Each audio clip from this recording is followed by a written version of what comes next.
Langsung kita lanjutkan closing statement ke Bung Andi Azwan, silakan. Ya, terima kasih Mas Aiman. Ya, kita juga merasa bahwa kita ini adalah masyarakat yang terus-menerus memperhatikan bagaimana seorang pemimpin kita, Presiden ke-7, ya diperolok, difitnah, dicemarkan nama baiknya, tapi kita tetap bersabar untuk itu. Karena kita semua menyerahkan kepada hukum yang berlaku untuk itu. Dan ketika, saya ulangi lagi, ketika saya di Lampung itu, begitu mereka geram, begitu mereka marah, dan menunjuk bahwa institusi seperti kepolisian, kejaksaan tidak bekerja dengan benar dengan itu. Dan kita harus memberikan penjelasan kepada mereka. Bayangkan hanya satu provinsi. Bagaimana dengan provinsi-provinsi lain? Karena mereka merasa Pak Jokowi ini sudah bekerja 10 tahun ya untuk membangun infrastruktur, membangun negara ini. Kok digitukan begitu loh. Ini suara hati masyarakat yang kecil ya, yang mereka ini merasa geram untuk itu. Kapan Mas Andi bahwasanya kasus ijazah asli Pak Jokowi yang dituduh palsu ini akan selesai? Kita ikuti apa yang dikatakan oleh Pak Jokowi, kita harus patuh dengan hukum. Pembuktiannya nanti di pengadilan. Beliau selalu mewanti-wanti kita jangan keluar dari hukum. Ikuti semua peraturan-peraturan hukum yang ada. Karena kita tahu Pak Jokowi juga mengatakan ijazah Pak Jokowi asli. Yang mereka katakan palsu itu pasti ada motif-motif tertentu di dalamnya. Ya tadi sudah dikatakan, kita tanyakan nanti dari salah satu pengacara itu kenapa Pak Jokowi dipecat dari PDIP. Ada korelasinya enggak? Nggak ada korelasi. Tapi kalau ada perkataan itu artinya ini sudah tersusupi dengan politik, keinginan politik, ya, untuk mempermalukan juga Pak Jokowi di situ gitu loh. Ini nggak ada korelasinya untuk itu, ya. Jadi di sini kami semua, ya, pendukung Jokowi, masyarakat, ya, seluruh Indonesia memang memantau terus kasus ini. Dan melihat bagaimana pergerakan-pergerakan yang di luar nalar pun ada di sana. Contohnya mengunjungi kuburan. Ya itu di luar nalar kita. Tidak ada kewarasan di sana dan tidak ada korelasinya juga dengan ijazah asli Pak Jokowi yang dituduh palsu ini. Nah sekarang sudah masuk di etapa terakhir. Ya inilah yang kita tunggu-tunggu. Ya saya berharap nanti Mas Roy tidak sakit lagi gitu loh. Dirawat di PPIP misalnya kan. Jadi segar bugar dan kita mendoakan Mas Roy ini segar bugar tetap ya hadir di dalam persidangan dan tetap semangat apapun keputusan dari pengadilan nantinya ya siap-siaplah. Dan karena saya punya keyakinan kalau untuk pra peradilan itu ya pasti akan ditolak atau NO dan Pak Jokowi akan hadir dalam nanti kalau menerima undangan dalam pokok perkara dan menerima undangan dari Pengadilan Negeri Jakarta Timur untuk itu. Jadi kami semua pendukung Pak Jokowi, Prabowo dan Gibran tetap solid, ya, tetap semangat, ya, bahwa Pak Jokowi adalah pemimpin yang terbaik untuk negeri ini. Terima kasih. Mas Roy terakhir. Oke. Baik. Assalamualaikum warahmatullahi wabarakatuh. Selamat malam semuanya. Saya sedikit akan mengurai kenapa ini bisa jadi panjang. Ya. Semua itu juga berawal dari seseorang yang sangat tidak negarawan dan sangat tidak punya sifat kepada masyarakat baik ya gitu. Yang sejak awal sudah jelas ditanya. Kalau dari awal dia tunjukkan ijazahnya udah selesai. Banyak banget tuh contohnya. Saya nggak akan ngulang-ulangi lagi ya apa yang dilakukan Obama, apa yang dilakukan oleh Pak Arsul Sani. Dan udah jelas ya. Makin parah lagi ya. Sikap ini didukung oleh para termul yang nggak punya legal standing itu. Kalau dengan pengacara Pak Jokowi asli kayak Pak Rifai, Pak Firmanto, kemudian Pak Yaakob, itu kita hormat.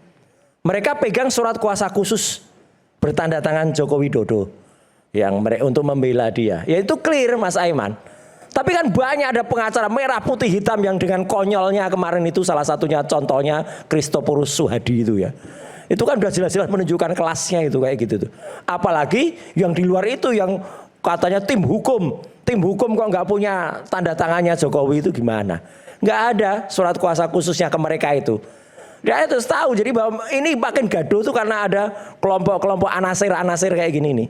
Ya, kelompok-kelompok yang memang hanya meneriakkan yang pokoknya pejah gesang derek Jokowi gitu. Ya itu, nah itu Mbak Wuri tahu itu artinya. Ya artinya jelek apapun mau apapun pokoknya dibela. Nah salah satunya Mas Aiman, saya juga sekali lagi saya sangat upset malam hari ini. Orang yang saya harapkan datang, yang namanya sudah tertulis di mana-mana, Dr. Resmond Hasiolan Sianipar, dokter palsu itu gak hadir. Karena apa? Karena saya mau ingatkan dia soal laporan saya ke dia ini. Itu sudah jalan dan sudah sebentar lagi semua akan diklarifikasi. Ya, akan dipanggil dia di Polda Metro Jaya. Ya, jelas. Saya terus terang agak worry kenapa? Atau saya harus mengendal. Karena laporan dari pihak sana juga, Bil Fakih yang maling tiap maling, karena dia tuh kan ketahuan ijazahnya palsu. Ya, dari Yamaguchi itu palsu. Ini nggak jalan laporannya. Mungkin disuruh berhenti. Kan parah, makanya saya juga desak.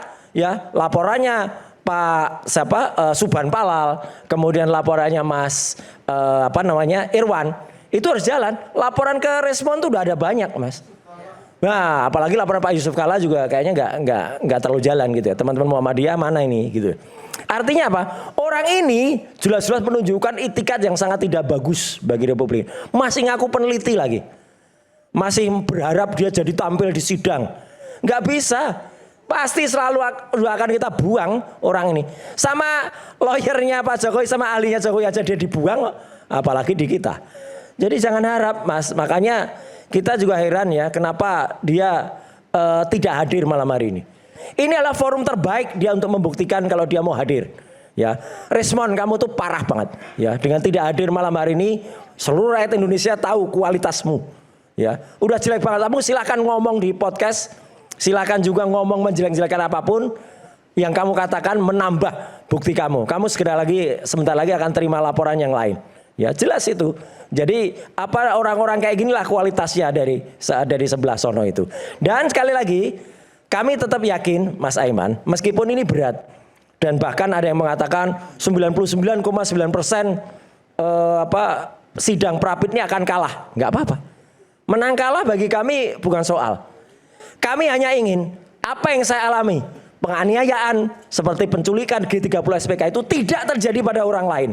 Gitu. Jadi kalau begitu kami sidang dan sidang ini orang akan bisa melihat dan itu akan menjadi koreksi yang sangat bagus bagi kepolisian Republik Indonesia. Juga bagi aparat yang lain agar tidak memberlakukan semena-mena. Katanya pakai kuhab baru ternyata pakai kuhab lama. Katanya semua sesuai dengan prosedur ternyata putusan pengadilan negerinya sudah kadaluarsa atau sudah lewat sudah tahun lalu yang dipakai dan lain sebagainya. Jadi Mas Aiman, sekali lagi saya hanya pesan ya bahwa saya dengan tegar tetap akan terus menegakkan kebenaran. Dan insya Allah apa yang kita lakukan itu tidak akan pernah berhenti dan tidak akan pernah diam sepanjang seperti itu tetap kalau ini. Jangan main teletabis lah. Langit kelap-kelap. Langit kelap-kelap teletabis lagi. Nggak usah ngomong. Jangan main teletabis. Udah gitu aja. Udah, tunjukin ijazahnya mana? Ijazahnya mana? Ini orang ini suruh diam. Ijazahnya mana? Ya. Ijazahnya tunjukin dong. Tunjukin ijazahnya. Jangan main itu aja. Katanya mau ijazah asli. Mana ijazahnya? Kualitas mulut. Mana ijazah aslinya? Mana? Ya. Mana ijazahnya? Petro ijazahnya nggak ada. Petro ini. Ijazahnya dikatakan sekarang kalah dengan Bima dengan ijazahnya. Ada Sengkuni. Tunjukin ijazahnya. Sengkuni mana? Hasiolan Sianipar ini ya. Mana? Ijazahnya tunjukin. Inilah orang-orang yang nggak punya otak, bisanya cuman ngomong aja. Ya. Jadi bumi gojang-gajeng. Petro nanti akan terbukti ijazahnya Petro palsu ijazahnya. Sekian. Terakhir saya minta Pak Ugro aja. Petro palsu. Terima kasih Mas Saiman. Iya.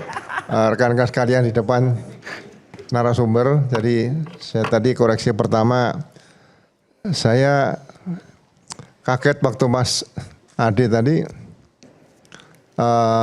mengatakan akan menjadi wasit ngawasi para hakim nanti. Jadi rupanya ini fungsi KY udah diambil alih komisi yudisialnya. Jadi hakim itu bebas, nggak usah diawasi, dia apapun itu independensi harus kita jaga. Yang pertama saya ingin jelaskan sedikit, jangan sampai terjadi lagi nanti ke depan apa yang dialami oleh Mas Roy sama Dr. Tifa. Jadi berkas perkara yang sudah P21 dan selama proses tersangka tidak ditahan, ya tersangka tidak ditahan, apabila akan pelimpahan tahap kedua, ya kan? Kalau penyidik tidak ada kekhawatiran melarikan diri dan menyatakan kooperatif, tidak perlu ditangkap dan ditahan. Itu peraturan Kapolri nomor 6 tahun 2019 ayat 2. Kalau mau dibuka nanti saya kirim WA-nya, bisa saya screenshot nanti saya kirim. Ya, jadi sebetulnya Kapolri tahun 2019 sudah menerbitkan peraturan Kapolri seperti itu. Nah, peraturan Kapolri ini pasti hal-hal yang sudah terjadi sebelum peraturan Kapolri ini diterbitkan seperti itu. Nah, kalau memang akan dilanjutkan penahanan, biasanya dari mulai penyidikan tadi sudah ditahan. Tapi ini waktu penahanan kan terbatas polisi, ya kan? Jadi jangan sampai lebih. Kalau misalnya proses berkas perkara yang cukup berat, kecuali memang itu pembunuhan dan sebagainya berat, itu masih minta perpanjangan dari pengadilan. Jadi waktu penahanan diukur, ya tidak sampai dikatakan kayak Mas Roy. Saya lihat surat perintah penahanan cantumkan P21.